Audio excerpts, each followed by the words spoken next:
क्या आपने कभी सोचा है कि इस धरती पर कुछ लोग ऐसे भी हैं जो 100 साल की उम्र में भी बिना किसी घुटनों के दर्द, बिना किसी भारी बीमारी और बिना दवाइयों के जीवन जीते हैं? जिनके चेहरे पर झुर्रियां तो होती हैं पर उनमें थकान नहीं होती, जिनकी चाल धीमी तो है लेकिन उनमें एक अजीब सी चमक होती है, एक स्थिरता, एक जीवन ऊर्जा जो उम्र से कहीं बड़ी लगती है। जापान का ओकिनावा द्वीप इसी रहस्य की जीवंत मिसाल है, जहाँ लोग केवल जीते नहीं बल्कि 100 वर्ष की आयु में भी पूर्ण जीवन जीते हैं। ओकिनावा को ब्लू जोन कहा जाता है, ऐसे 5 क्षेत्रों में से एक जहां दुनिया में सबसे ज्यादा लोग 100 वर्ष या उससे अधिक जीते हैं। लेकिन सवाल ये है, आखिर ऐसा क्या है उनकी जीवन शैली में जो उन्हें बुढ़ापे की परिभाषा से परे रखता है? क्या ये किसी आधुनिक चिकित्सा का कमाल है या फिर ये किसी साधारण लेकिन गहरी दिनचर्या का परिणाम है जो हमारे ही भारतीय ऋषि मुनियों ने सदियों पहले खोज ली थी? जापानी संस्कृति का सबसे बड़ा रहस्य है उनका सिद्धांत हारा हाचीबू, जिसका अर्थ है जब पेट 80% भर जाए तो खाना बंद कर दो। ये सुनने में छोटा सा नियम है, लेकिन यही उनके दीर्घ जीवन का आधार है। वे मानते हैं कि जब शरीर को थोड़ा भूखा रखा जाए तो वो अपनी ऊर्जा को भोजन पचाने में नहीं बल्कि खुद की मरम्मत करने में लगाता है। यही कारण है कि ओकिनावा में लोग ना तो मोटे होते हैं ना थके रहते हैं। उनके आहार में ना तो जंक फूड है, ना चीनी, ना पैकेट बंद भोजन।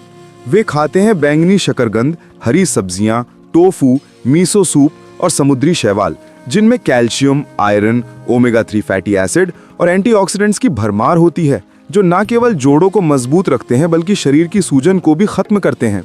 उनका मानना है कि खाना दवा है और दवा वही जो हर दिन खाई जाए। ये वही सिद्धांत है जो हमारे आयुर्वेद में हजारों साल पहले कहा गया, आहार ही औषधि है। हमारे ग्रंथों में भी यही बताया गया कि भोजन केवल पेट भरने के लिए नहीं बल्कि प्राण शक्ति बनाए रखने के लिए होता है। ओकिनावा में कोई जिम नहीं, कोई भारी वजन उठाने की मशीनें नहीं, लेकिन वहां के बुजुर्गों का शरीर इतना मजबूत होता है कि वह 90 साल की उम्र में भी झुककर खेतों में काम करते हैं, बागवानी करते हैं और हर सुबह टहलते हैं। वे प्राकृतिक गति को ही अपनी कसरत मानते हैं। फर्श पर बैठना और उठना उनकी दिनचर्या का हिस्सा है और ये छोटा सा कार्य वास्तव में शरीर की 20 से अधिक मांसपेशियों को सक्रिय करता है। यही कारण है कि उनके जोड़ों में दर्द नहीं होता, रीढ़ की हड्डी सीधी रहती है और शरीर में लचीलापन बना रहता है। वे रोज सुबह रेडियो टैसो नामक हल्की कसरत करते हैं जो लगभग हमारे योगासन जैसा ही है, जहां लोग सामूहिक रूप से शरीर को धीरे धीरे घुमाते, झुकते और खींचते हैं। ये मात्र 10 मिनट की प्रक्रिया होती है, लेकिन ये शरीर को गर्म रखती है, रक्त संचार को बेहतर बनाती है और मन को प्रसन्न रखती है। उनके लिए गतिशील रहना जीवन का हिस्सा है, जबकि हमारे यहाँ लोग वर्कआउट को एक जिम्मेदारी की तरह देखते हैं। यही सोच का अंतर स्वास्थ्य और बुढ़ापे का फर्क पैदा करता है। ओकिनावा के लोग इकिगाई नामक दर्शन पर चलते हैं, जिसका अर्थ है सुबह उठने का कारण। हर व्यक्ति, चाहे वो 20 साल का हो या 100 साल का, किसी न किसी उद्देश्य से जुड़ा होता है। कोई बच्चों को सिखाता है, कोई बागवानी करता है, कोई संगीत बजाता है या चित्र बनाता है। ये उद्देश्य ही उनके जीवन को दिशा देता है। वे सेवानिवृत्त होकर घर नहीं बैठते बल्कि अपने इकिगाई में जीवन भर लगे रहते हैं। यही कारण है कि वे मानसिक रूप से कभी बूढ़े नहीं होते। उनका मन सक्रिय रहता है और सक्रिय मन ही शरीर को जीवन देता है। हमारे ऋषि मुनियों का भी जीवन इसी दर्शन पर आधारित था। उनके लिए ध्यान, साधना, लेखन, शिक्षा, ये सब उनके इकिगाई थे। वे कभी शरीर की आयु से नहीं बल्कि चेतना की सक्रियता से जीवित रहते थे। अब अगर हम भारतीय परंपरा की ओर लौटें तो पाते हैं कि हमारे ऋषि मुनियों ने वही रहस्य हजारों साल पहले जान लिया था जिसे आज जापान ने जीवन में उतार लिया है। आयुर्वेद, योग और सांख्य दर्शन, ये सब केवल दर्शन नहीं बल्कि एक जीवन प्रणाली है। हमारे ऋषि कहते थे, शरीरम व्याधि मंदिरम, आत्मा अमृत स्वरूपः, अर्थात शरीर रोगों का घर है पर आत्मा अमर है और जो आत्मा को जानता है वही शरीर को स्वस्थ रख सकता है। वे हर दिन सात्विक भोजन, नियमित आसन, प्राणायाम और ध्यान करते थे। उनका दिन का आरंभ सूर्योदय से होता था और रात्रि विश्राम सूर्यास्त के साथ। वे खाने के बाद वज्रासन में बैठते थे, जिससे पाचन सुधरता और घुटनों के जोड़ हल्के सक्रिय रहते। उनका आहार बहुत सरल था, मूंग की दाल, साग सब्जियां, तिल, घी और मौसमी फल। वे हमेशा कहते थे, भोजन उतना ही लो जितना शरीर को चाहिए, मन को नहीं।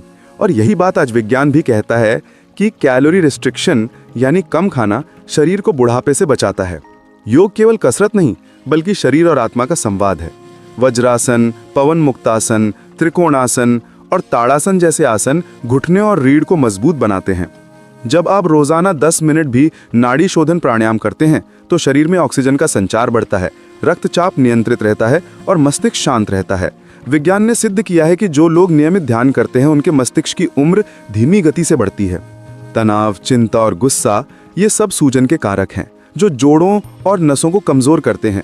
ध्यान इन सबको शांत करता है, जिससे शरीर अपने आप पुनर्जीवित होता है। हमारे ऋषि मुनियों का सबसे बड़ा रहस्य था संयम। वे ना तो अति भोजन करते थे, न अति श्रम। उन्होंने जीवन के हर क्षेत्र में संतुलन रखा, आहार, निद्रा, वाणी और विचार में भी।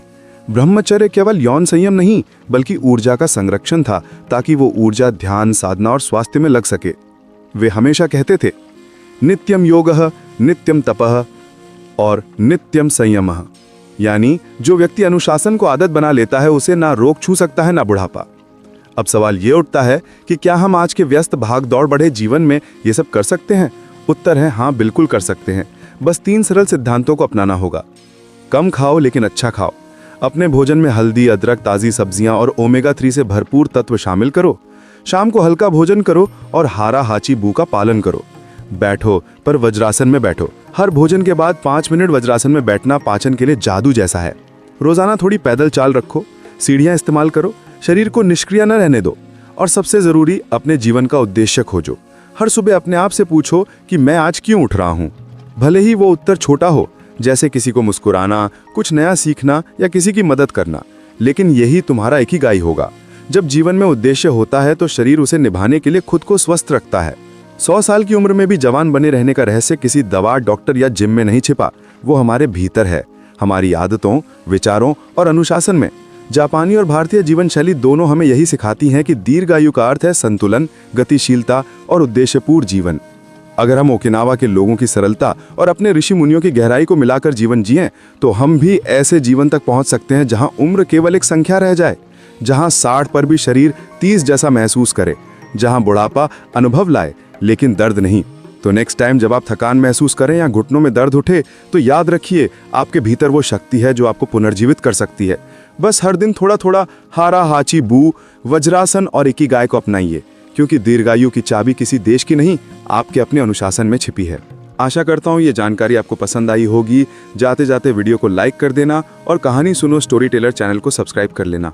मिलते हैं नेक्स्ट वीडियो में, तब तक के लिए बाय। और एक ज़रूरी बात, अगर किसी को अपने घुटनों में प्रॉब्लम है या खाना नहीं पचता है, तो उसके लिए मैं डिस्क्रिप्शन में लिंक भेज दूंगा, वहाँ से जाके आप खरीद सकते हैं 100% आयुर्वेदिक। चलिए, ख्याल रखना, धन्यवाद।